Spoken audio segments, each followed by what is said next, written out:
Gold, trusted gold buyers. మీరు తాకట్టు పెట్టిన బంగారాన్ని విడిపించి ఈ రోజు ఉన్న మార్కెట్ ధరకు కొనబడను. మీ ఫేవరెట్ కోస్టార్ ఎవరు అంటే ఎవరి పేరు చెప్తారు గౌతమి గారు? బికాజ్ మీరు అందరూ అగ్ర హీరోల సరసన నటించారు. దాదాపు ఐ థింక్ అందరూ all south Indian stars you have acted with. Almost very few people have not acted with.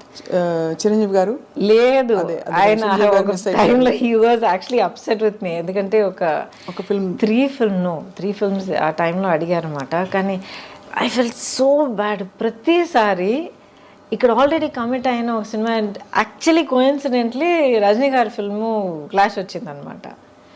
And ఇప్పటిదాకా ఒక ఫిల్మ్ కమిట్ అయిపోతే ఏ కారణం కొద్ది కూడా అది ఆ డేట్స్ డైవర్ట్ చేసి ఇంకొకరు కూడా ఇప్పుడు దాకా చేయలే. I last good films, but అలాంటి కాంప్రమైజ్ ఎప్పుడు చేయలే. అది తెలుస్తుంది, మీ ఖచ్చితంగా ఉంటారండి మీరు.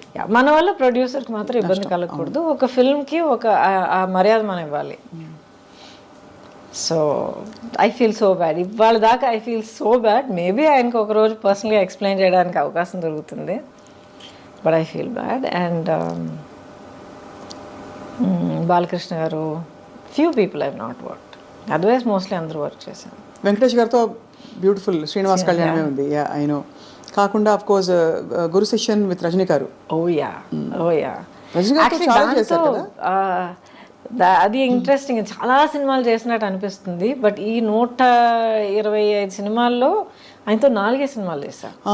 But each one is a huge hit. కానీ ఒక సోషల్ ఇంపాక్ట్ కానీ మాస్ ఇంపాక్ట్ కానీ అంత క్రియేట్ చేసింది అనమాట. సో మీరు డాన్స్ చిన్నప్పటి నుంచి నేర్చుకున్నారా? అంటే అసలు ఎలా వచ్చింది మరి అంత బ్యూటిఫుల్ మూవ్మెంట్? బికాస్ ఎక్కడ చూసినా కూడా మీ పాటల్లో మీకుండే స్టెప్పులు అసలు ఆ టైంలో బాగా ఫేమస్ అయిన స్టెప్పులు కొన్ని ఉన్నాయి మీరు చేసిన. సో అండ్ ఆల్సో చిక్బుక్ రైలు ఆఫ్ కోర్స్ ఒక కింగ్ ఆఫ్ డాన్స్ ఆయన. చిక్కుబుక్ రైలు అయితే యాక్చువల్లీ ఆ ఫిల్మ్ కొరియోగ్రఫీ తలక గ్రామరే మారిపోయింది.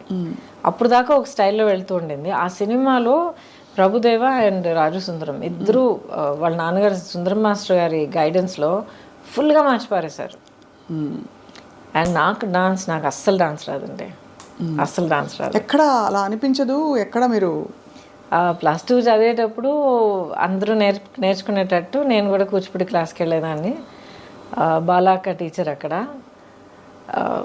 బ్యాక్ కొట్టి ఒక పాస్చర్ తెప్పించి బేసిక్స్ అంటే నేర్చుకున్న తర్వాత ఇండస్ట్రీకి వచ్చేసా. I never knew how to dance at all. చేసి చేసి చేసి చేసి నన్ను ట్రైన్ చేసుకున్నాను. బేసిక్లీ రిథమ్ అంటే ఏంటి, మూవ్మెంట్స్ అంటే ఆ బాడీ మూవ్మెంట్ అంటే ఎలాగా, బాడీ అనేది ఒక నార్మల్ యాక్షన్ సీన్ నుంచి ఒక సాంగ్ సీక్వెన్స్కి ఎలా మనల్ని మార్చుకోవాలి. బికాజ్ వర్కింగ్ సో మచ్ అండి. 24 అవర్స్లో మనం ఆల్మోస్ట్ 18 అవర్స్ నేను సెట్లో ఉండేదాన్ని.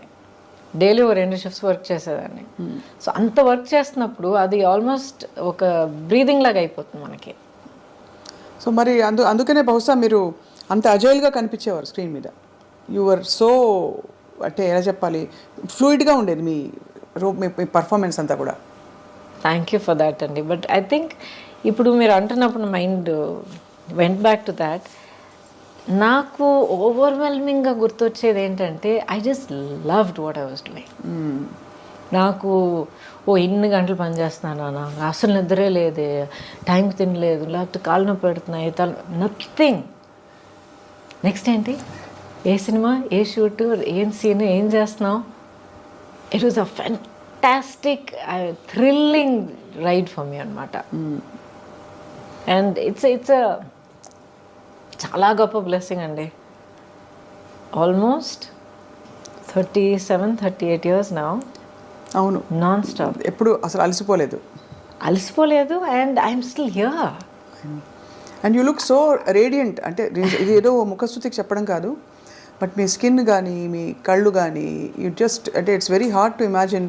Time has gone by but you haven't అసలు ఒక ఇది కూడా కనిపించట్లేదు. దాని ఆనవాళ్ళు ఎక్కడా కనిపించట్లేదు, కాలం ఇలా పరిగెట్టిందని. థ్యాంక్ యూ అండి. But I'm blessed. I'm really blessed. ప్రాక్టికల్గా చెప్తాను ఒక విషయం. ఇప్పుడు అసలు ఏం కనిపించట్లేదు, అలాగే ఉన్నారు, స్కిన్ అంతా అంటున్నారు కదా. Thank you for that. But ప్రాక్టికల్గా చెప్పాలంటే మనం ఎలా బ్రతుకుతున్నామో చాలా ఇంపార్టెంట్. నాట్ జస్ట్ ఎక్సర్సైజ్ చేస్తున్నామా, ఇన్ని క్యాలరీస్ తింటున్నామా, ఇది చేస్తున్నా, నో. హాలిస్టిక్గా నన్ను నేను ఎలా గమనించుకుంటున్నాను, మైండ్, బాడీ అండ్ సోల్. ఇప్పుడు నేను కూడా చాలా horrible time of my life నేను దాటుకుని వచ్చాను. నేను చాలా హారబుల్. అసలు ఇప్పుడు రైట్ నా నేను ఫైట్ చేస్తున్న బ్యాటిల్ గురించి మీరు విన్నారంటే కొంచెం మీకు తెలిసి ఉండొచ్చు. I'm fighting a legal battle to get all my life earnings back. But ఒక్కొక్క స్టేజ్ దాటుకొచ్చేటప్పుడు, లేకపోతే బయట మనం చెప్పేటప్పుడు బీ స్ట్రాంగ్ బీ అని అంటాం మనం, అండ్ వీ మీన్ ఇట్. కానీ ఆ పొజిషన్లో ఉండి ఫైట్ చేసేటప్పుడు అది ఎంత ఘోరమైన ఒక సిచ్యువేషన్ అన్నది మనకి అనుభవించే ప్రతి ఒక్కరికి తెలుస్తుంది. Now I realise through all of that you need to find something within yourself. మనలో మనం ఒక యాంకరింగ్, ఒక సెంటరింగ్ ఒకటి చేసుకోవాలి. ఏం జరిగినా, ఎన్ని ఎన్ని పడవలు కూలిపోయినా, ఎన్ని స్టామ్ విండ్స్ మనల్ని కొట్టుకుపోయినా, ఏం జరిగినా సరే యూ హ్యావ్ టు మనలో మనం అంటూ ఒక యాంకర్ ఉంచుకోవాలి, పెట్టుకోవాలి మనం. And once you have that, it can be how you live your life. నా లైఫ్ నేను ఇలాగే ఉంటాను, ఇలాగ ఆలోచిస్తాను, లేకపోతే ఇది నా ప్యాషన్, ఇది నా లవ్ ఆఫ్ మై లైఫ్, లేకపోతే ఇది నా goal, my aim, my dream, ఏదో ఒకటి ఉండాలి.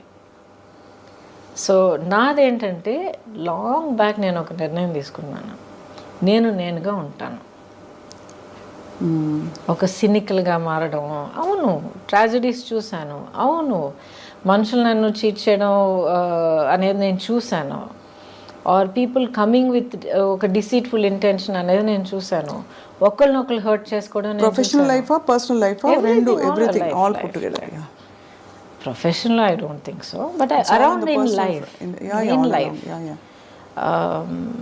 especially మీరు as you get older, you become a parent, లైఫ్ని ఇంకో కొత్త పర్స్పెక్టివ్లో చూస్తారు. మీ చుట్టూ ఉన్న అప్పుడు దాకా మీకు అసలు మీ నోటీస్కే రాని కొన్ని విషయాలన్నీ మీరు కొత్తగా యాజ్ అ పేరెంట్గా మీరు చూసేటప్పుడు అన్నీ మీరు క్లియర్గా అబ్జర్వ్ చేయడం మొదలు పెడతారు. బికాజ్ ఓకే, నా బిడ్డని దీని నుంచి కాపాడాలి, నా బిడ్డని దీని నుంచి కాపాడాలి అని మనం చూడడం మొదలు పెడతాం. అప్పుడు I became aware of the world around me అనమాట. Because I was single parent. అవును, సింగిల్ పేరెంట్గా నిలబడి, I was also an orphan child. ఎందుకంటే అమ్మ పోయారు, తర్వాత నాన్నగారు పోయారు. అప్పుడు మీరు కోప్ అవుతున్నారు ఆ లాస్ తోటి? Had to, no choice. Breaking down, feeling sad for myself ఛాన్సే లేదు. నేను కూర్చుని పోతే ఇంకా నా పాపని ఎవరు చూసుకుంటారు? ఎవరు లేరు. So I just focused on that. What next, దానికోసం నేనేం చేయాలి, నెక్స్ట్ ఇప్పుడు నేనేం చేయాలి, రేపటికి ఎలా ప్లాన్ చేయాలి, ఇది ఒకటే తప్ప. Very single minded. But when I said I will be myself అంటే నాలో కొన్ని క్వాలిటీస్ ఉన్నాయి. ఆ క్వాలిటీస్ నేను వదిలిపెట్టను, కాంప్రమైజ్ అవ్వను. అవి తెలుసుకోవడమే పెద్ద గగనం అండి. మనం ఏంటో తెలుసుకోవడం అన్నది I discovered it's a process. ఇప్పుడు కూడా ఈ లేటెస్ట్ ఛాలెంజ్ దాటుకొచ్చేటప్పటికి నాలో కొన్ని విషయాలు నాకే తెలిసి వచ్చాయి. So you feel good. Correct, అవును.